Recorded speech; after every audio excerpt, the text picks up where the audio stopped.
It's the way it's supposed to be. I understand. It just feels like the way it's supposed to be. But let me tell you something. But the end thereof are the ways of death. But the end thereof is the ways of death. It is literally the ways of death. You know what I'm saying? That's the ways thereof. The why is the ways of death? Like I brought out in Ecclesiasticus 40. You trust in your enemy and all those things that feels right and good to you, and you leaning onto your own understanding, it literally is the way of death because it's not rooted in the scriptures. Remember, the law brings forth life. The laws of the Bible bring forth life.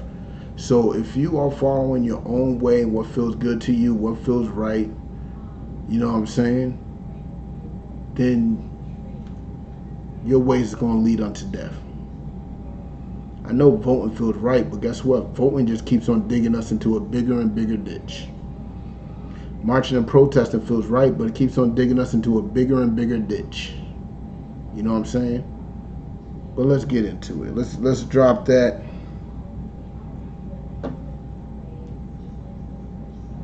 Let's get Proverbs 15 and 9.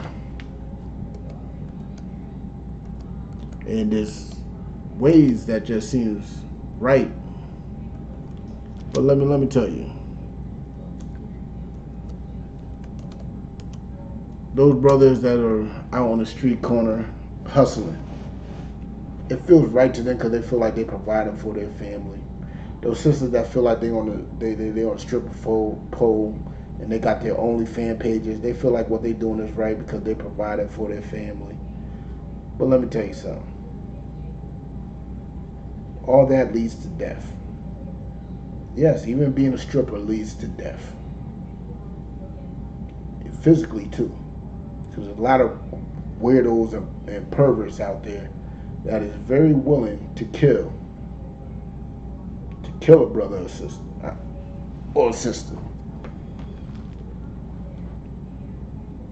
There's a lot of people willing to kill those sexual entertainers for their own greed or whatever reason it is. You know what I'm saying? But let's get into it.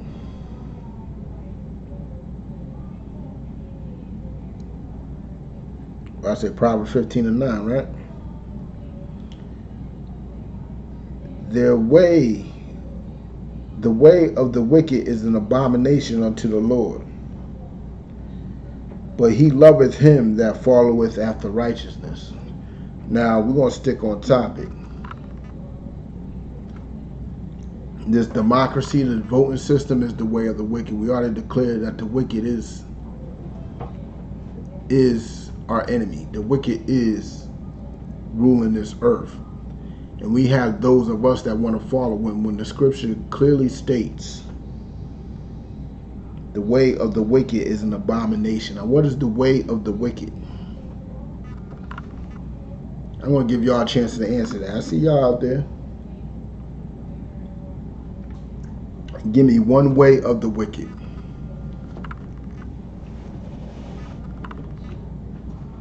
And this is a class. I'm going to be asking questions. You can ask me questions too. Definitely going to be asking questions.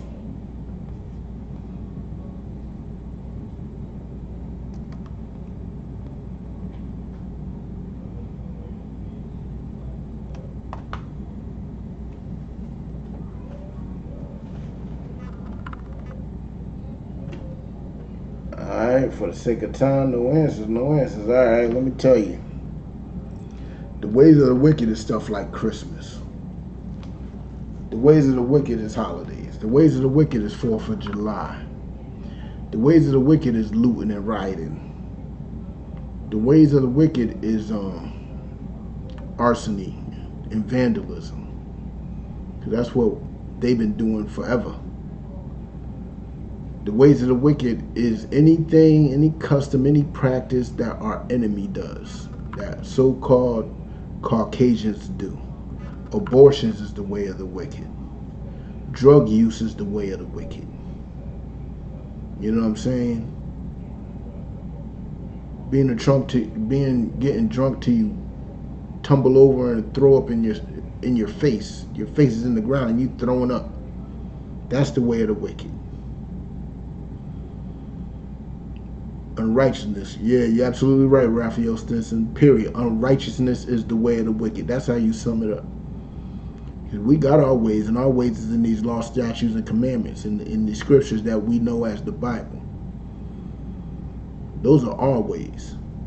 The Bible is literally the black, Hispanic, and Native man's constitution. You know what I'm saying? So it says, the way of the wicked is an abomination unto the Lord. Doing what he does, from eating pork, smoking cigarettes, having threesomes, and whatever else you want to do out there. Shooting and killing each other. All that is an abomination, a very disgusting and vile and gross thing to the Most High. You know what I'm saying? Thinking that you're a man when you're actually a woman, or thinking you're a woman when you're actually a man, that is an abomination. Those are his ways. It's the way the so-called white man been forever. Greek and Roman history proves that. You know what I'm saying?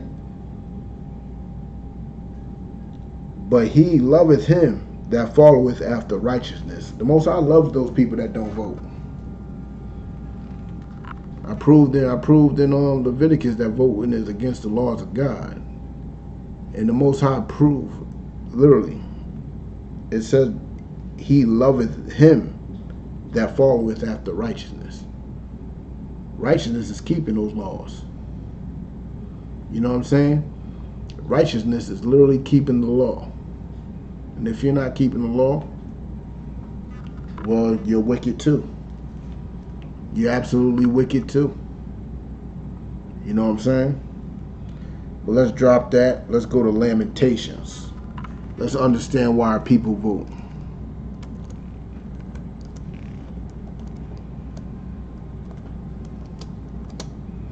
Oops, I messed that up. I think it's like 17. Alright, we got in Lamentations 4 and 17. Give y'all a chance to get there.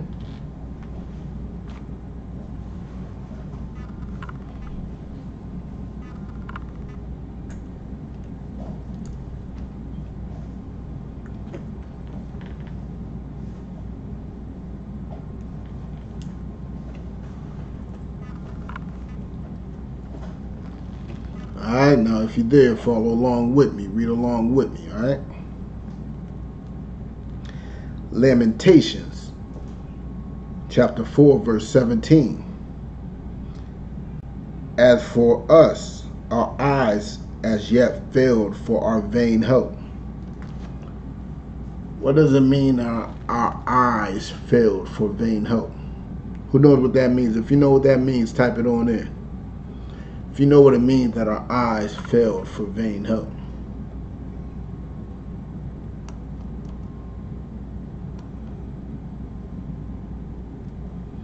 If you know what that means for our eyes to fail for vain help, type that in.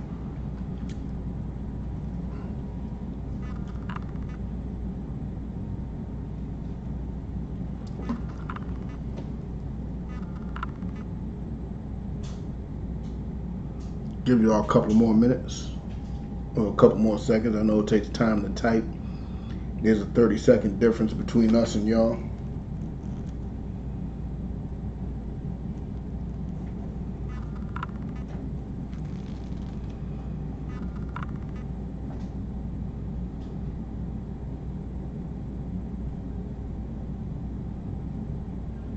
So I repeat, how do your eyes fail for vain help?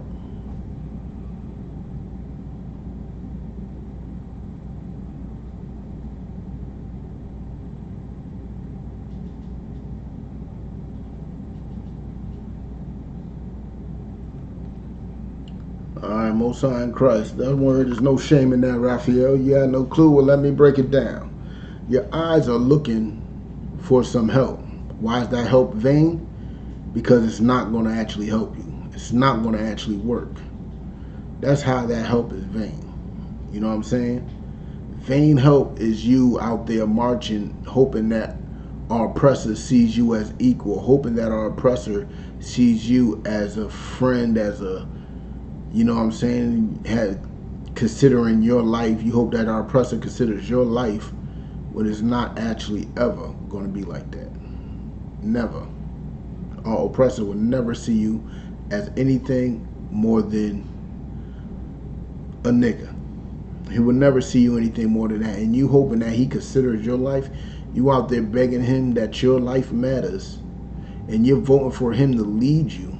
Voting is literally looking for vain help. Literally looking for it. You're hoping that he'll lead you and help you out the problems in the black community. You know what I'm saying? You're literally hoping that he'll help the black community, black on black crime and all that, when that all benefits him. Literally all that benefits him. You know what I'm saying? You out there marching, holding hands with your oppressor. You call them allies, and you literally calling for these white allies to help you in this cause on brutality, police brutality. You're literally asking for your allies' help. Quote on that word, allies. You know what I'm saying? Those are not your allies. You are longing and searching for vain help, and it's not going to come. It's pointless help. It's not real help. It's not going to help you in the end. You know what I'm saying? So let's start that back from the top. As for us, our eyes are yet failed. They failed. We're looking and we can't find it. We're out there begging, marching, and we can't find it. The help is nowhere near in sight. You know what I'm saying? Black Lives Matter. Hands up, don't shoot. They're still going to shoot. It's been proven time and time again that they're still going to shoot. Just like the scripture says, live not a beggar's life. A beggar is looking for vain help. You know what I'm saying? But let's continue. In our watching, we have watched for a nation that could not save us. In our watching, we are looking for a nation that can't save us. That nation is so-called Caucasians. That nation is our enemies. We are looking for vain help from them. We are looking for our white allies to help us. It's all in vain. It will not happen. Everything they do is hindering us. And they're doing it for their own benefit. They are natural anarchists. Them burning a building down is naturally in their blood. I know that to be fact. You know what I'm saying? It is naturally in their blood. So we are out there looking for this nation, looking for vain help, looking out, watching for a nation that could not save us. They are not going to save us. Know why they're not going to save us? They are not going to save us because it's not in their interest to save us. Not one bit. What benefit does it have for a leader to share his power? What benefit does that suit him? What benefit could he have from that? There's no benefit in him sharing his power. You know what I'm saying?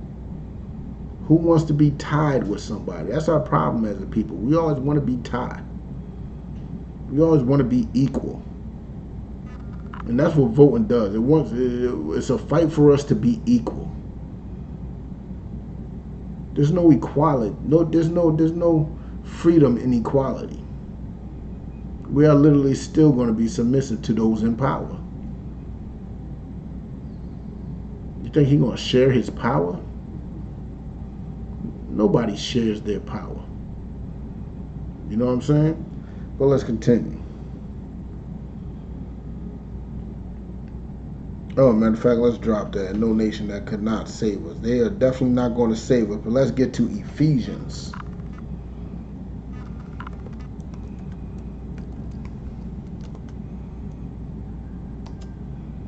5 and 6.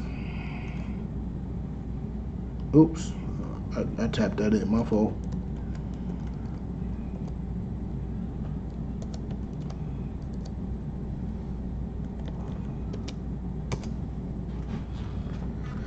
Ephesians 5 and 6. We're going to give you some time to get there.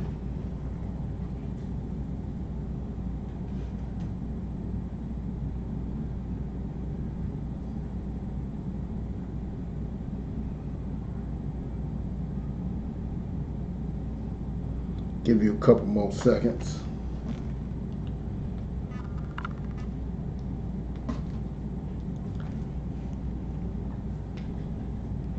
Alright, in Ephesians 5 and 6. You know what I'm saying? If you're there, follow along with me. Ephesians chapter 5, verse 6. Let no man deceive you with vain words, for because of these things cometh the wrath of God upon the children of disobedience. That is a heavy verse right there. If you understand what that means, type it in. You know what I'm saying? I'm going to break it down regardless. But I just want to know if you understand who the children of disobedience is and why is the wrath of the Most High coming upon them.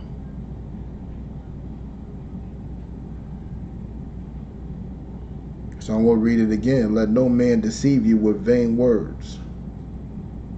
What are these vain words that man is trying to deceive you with?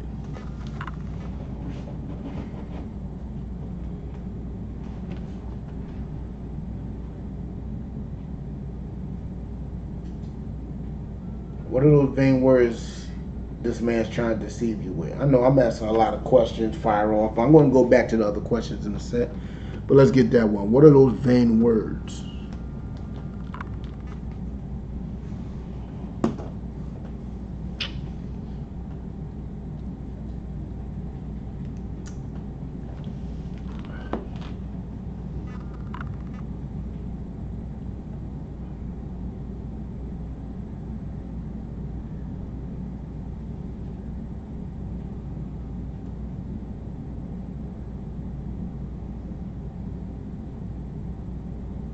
No answer yet? Give you about 30 more seconds.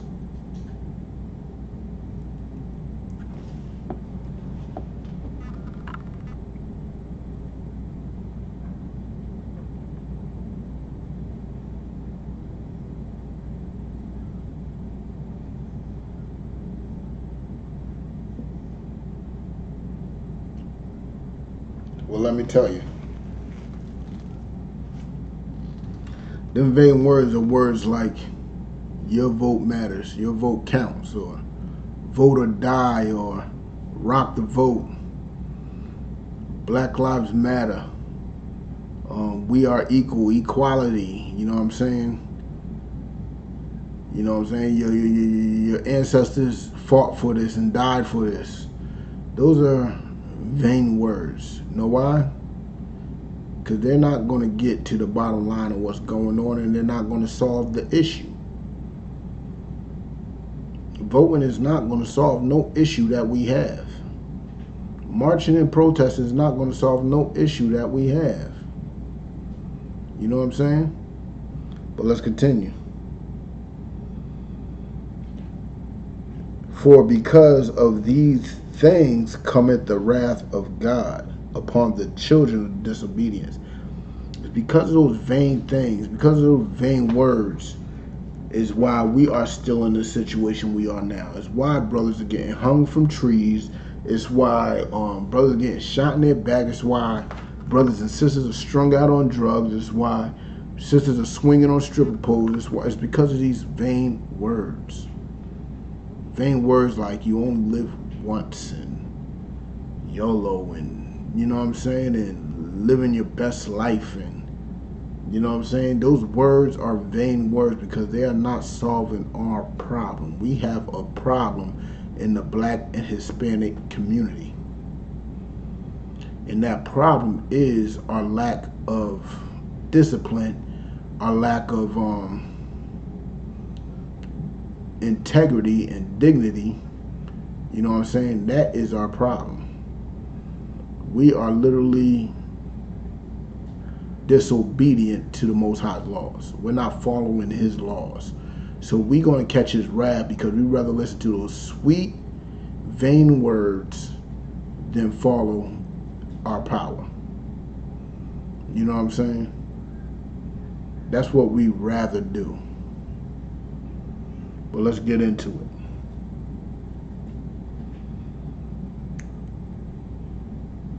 Matter of fact, let's actually I figured, no, hold on. Wrath of God upon the children of disobedience. So if our disobedience is bringing the wrath of God, what will our obedience do?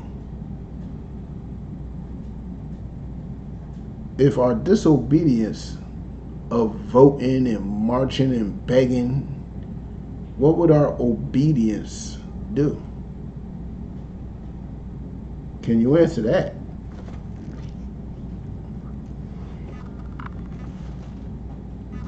What would that obedience do?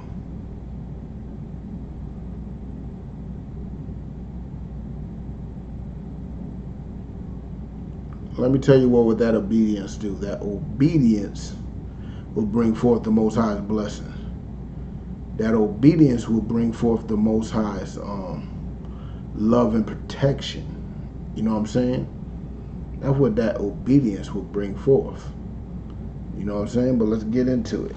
Let's go to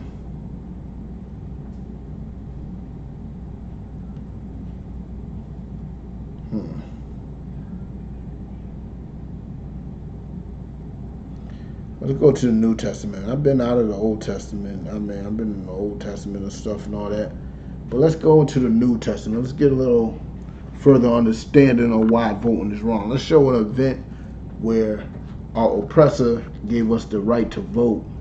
You know what I'm saying? Our oppressor gave us the right to vote, and we made the wrong decision.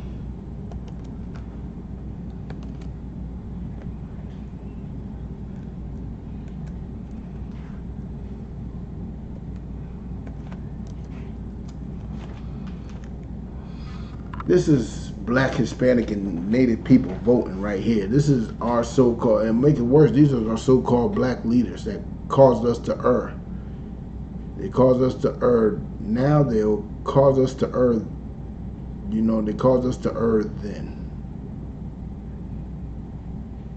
You know what I'm saying? So let's get into it.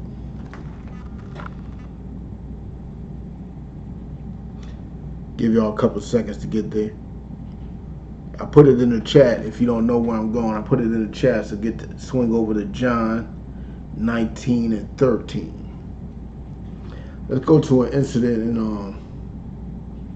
in history where we was given the right to vote by our master, aka the Romans in that time, and we made the wrong decision, like we've been making the wrong decision ever since. You know what I'm saying?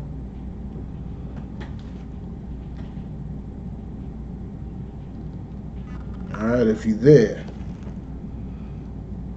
John chapter 19, verse 13. When Pilate therefore heard that saying, he brought Yahushua, who is ignorantly called Jesus. Yahushua is the Hebrew translation for the word Jesus. You know what I'm saying? When Pilate therefore heard that saying, he brought Yahushua forth and sat down in the judgment seat in a place that is called the pavement, but in Hebrew, Gabbatha.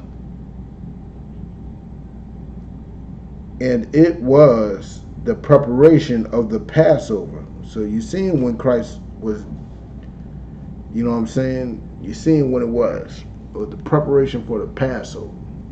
You know what I'm saying? This is around the beginning of the year, which is in April, which is around April. You got to take that into note for other lessons. You know what I'm saying? But about the 6th hour, and he saith unto the Jews. Now Pilate, which is a Roman, saying unto the Jews, he's talking talking to the Black, Hispanic, and Native leadership, literally the leadership. And he said unto them, behold your king.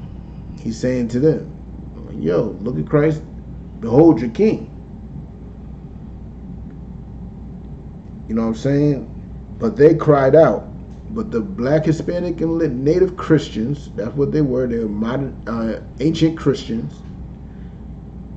They're the ancient leaders of Black, Hispanic, and Native people. You know what I'm saying? Those were the ones. It wasn't the people. It was the leadership that rejected Christ. You know what I'm saying? But that's another lesson too. But this is actually showing you how you're rejecting Christ today. You know what I'm saying? Behold your king. Now, this is your king. He's on the ballot. This man is on the ballot. Yahweh Shai, aka Jesus Christ, is on the ballot sheet. He said, behold your king. Is this your king? And what is those modern day traders, those modern day ancient Uncle Toms, what are those ancient Uncle Toms going to say? They said, but they cried out, away with him, away with him, crucify him. They didn't want nothing to do with Christ. They wanted Christ to die. Their vote was on Christ's death. That's how they voted, for Christ to die. But let's continue. Let's see who they voted for. Pilate saith unto them, shall I crucify your king? Even Pilate recognized Christ as our king. Was there sarcasm in that? I don't know.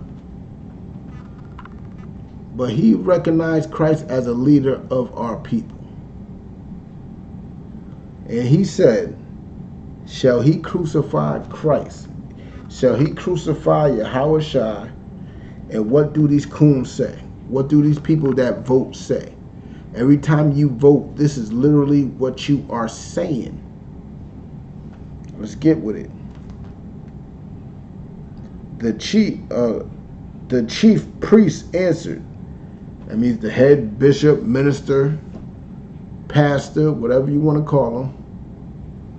The head bishop, minister, pastor, well, I don't know what you call him. Deacon. You know what I'm saying? This is what he said. We have no king but Caesar. He casted the vote for everybody, even though it was only those high priests that was with him that agreed with that vote. And that's what your Christian church is doing today. Casting that vote for everybody. And let me break it down. You know what I'm saying? They're out there saying we have no king but Caesar. Who is Caesar today? Who is the modern day Caesar? Who are you casting your vote for today? Yeah, right now during this time it's a little confusing because it's a voting time. But guess what? That's who you're voting for. Either Biden's your Caesar or Trump's your Caesar. Either way, neither one of them are Christ.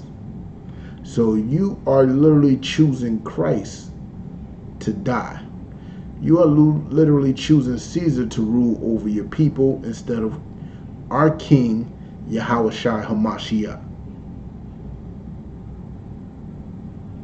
That's what you're literally doing as a Christian.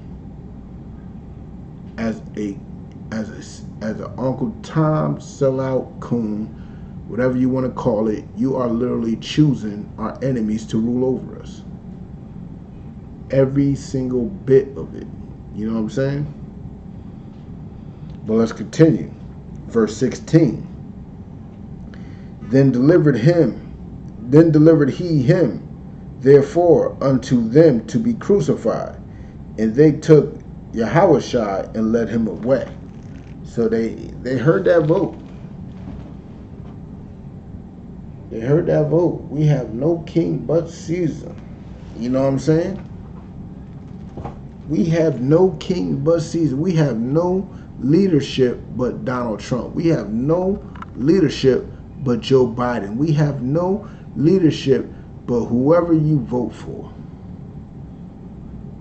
You don't trust in your people. You don't trust in Christ. You don't trust in your God. You trust in the white man when you vote. You literally trusted in the white man when you vote. And where has that gotten us? Where has that gotten us as a people? Where has that gotten us? Nowhere. But beaten and downtrodden. Stomped on. You know what I'm saying? But hold on. We got a couple more for y'all. Before I roll out, I'm gonna go to one of my favorite scriptures. You know what I'm saying?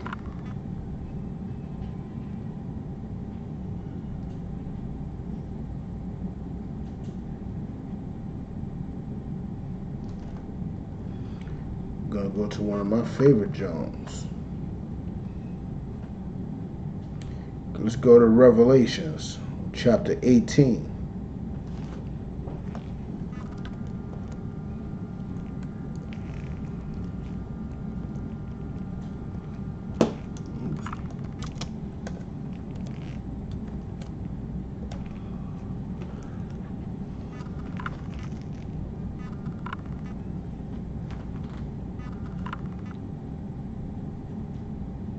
Matter of fact, hold on one sec. Actually, start from verse 2. Let me put that back in there.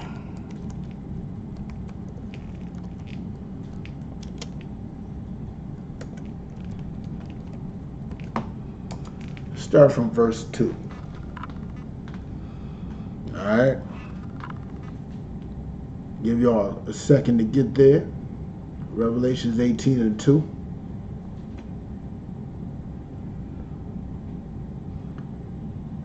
If y'all got one of the... It's in the back of the Bible. It's the last book.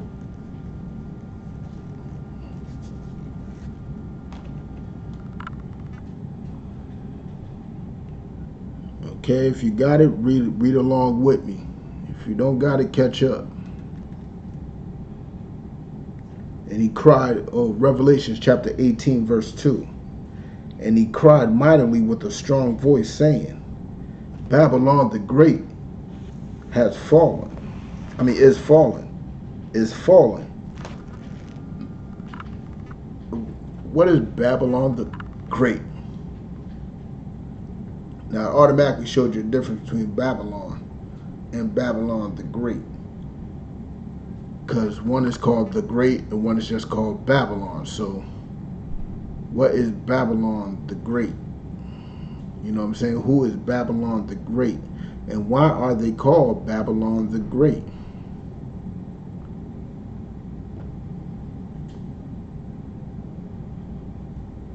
So I'm putting that question out there. Who and why are they called Babylon the Great?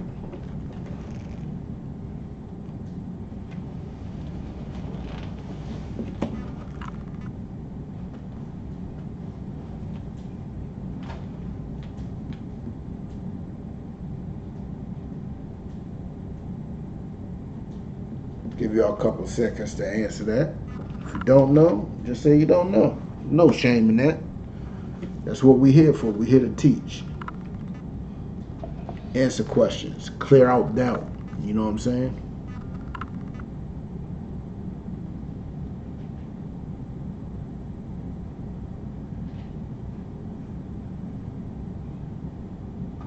Alright. No answer? Alright, let me tell you.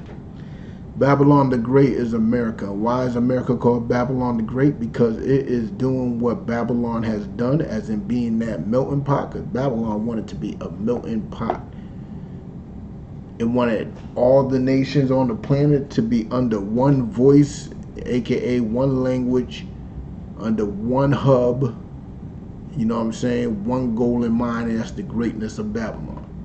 which is what America is about. It's about all these nations coming together and being as great as they possibly can under America.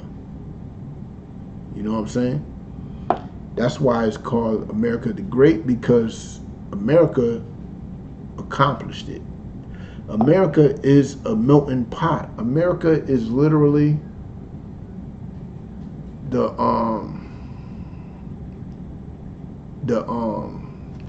brainchild, the manifestation, the goal of Babylon. It's what Babylon wanted to be, is Babylon in completion. You know what I'm saying? So let's get into it a little further. So now that we understand why it's America and why it's Babylon the Great, you know what I'm saying? Let's get into it a little further. Oh yeah, well, let's get into this. It's saying Babylon the Great is falling, So this is a prophecy on how America is going to fall. It's a prophecy on why America is going to fall. How and why. You know what I'm saying? This is a great chapter to get in on your time. We're just going to stick with these couple of verses, but get in with these chapters when you can, all right? Now let's get with it. And is become the habitation of devils. What does it mean? This is where devils live. Devils live in America. And what do I mean by devils? I mean deceivers. Deceivers live in America. Deception is what America is built upon. You know what I'm saying? America is literally built upon deception. You want to talk about the 10 acres and a mule, or all the treaties that built with the natives? What you want to talk about? America is literally built on deception.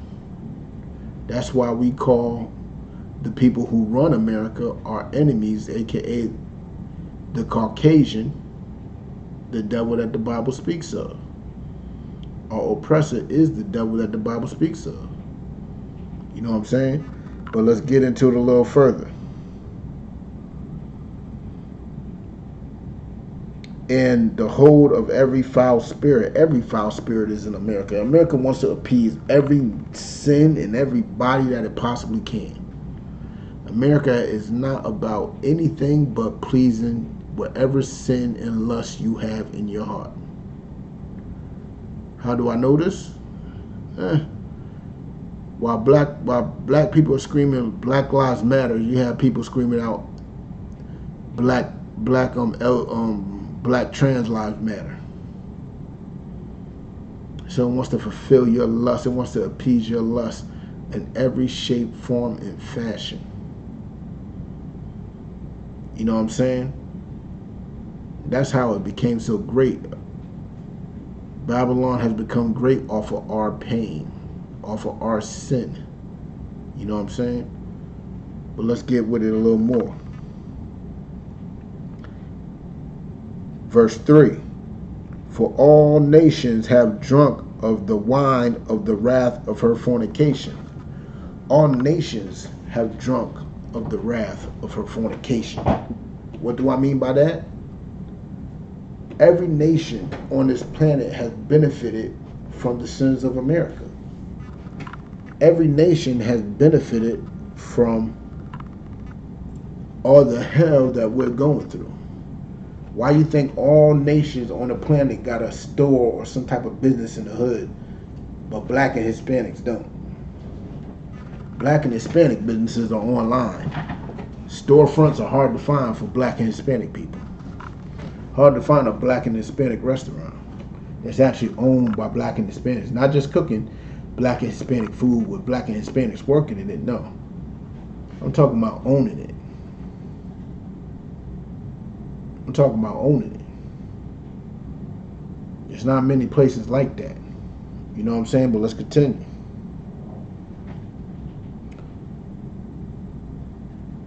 All nations are drunk of the wine of the wrath of her fornication, and the kings of the earth have committed fornication with her. And the merchants of the earth are waxed rich through the abundance of her delicacies. Everybody waxed rich. Every nation waxed rich off of us being slaves. Every nation waxed rich out of us being, you know what I'm saying, downtrodden and broken. You know what I'm saying? Every nation that waxed rich from our hell. That's why we are at the bottom. You know what I'm saying?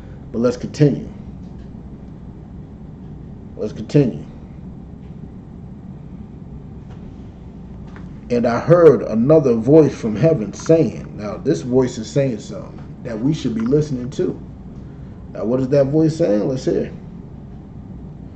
Saying, come out of her, my people, that ye be not partakers of her sins.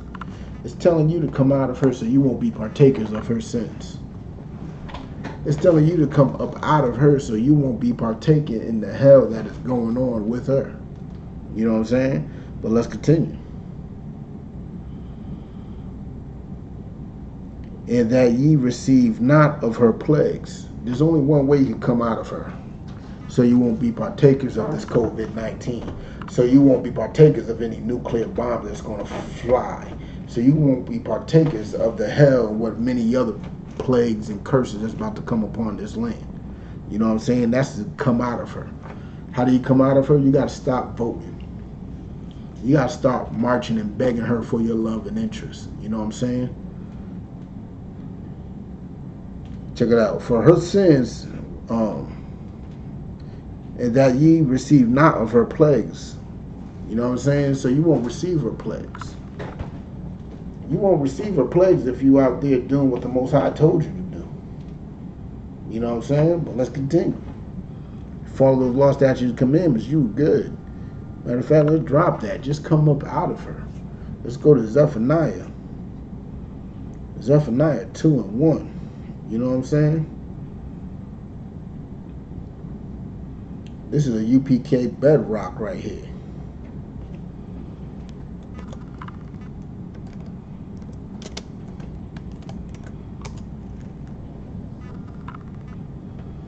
Zephaniah 2:1. Gather yourself. What does it mean to gather yourself? Gather yourself is to love and depend on each other, to be around each other. You know what I'm saying? That's what it means to gather yourself. Together, yea, gather together, O nation not desired. Who is it speaking to? It's speaking to a nation of people that is not desired. Who is not desired? Let me tell you who is not desired. This is Black, Hispanic, and Native people. We are not desired. We are at the bottom. No one cares about us. You know what I'm saying? Who cares about us? See, that's the root. That's the root. I mean, that's the solution to our problem right there. For us to love and take care of each other. And with that, I'm going to end the class. Tell you to pay your tithes. You know what I'm saying?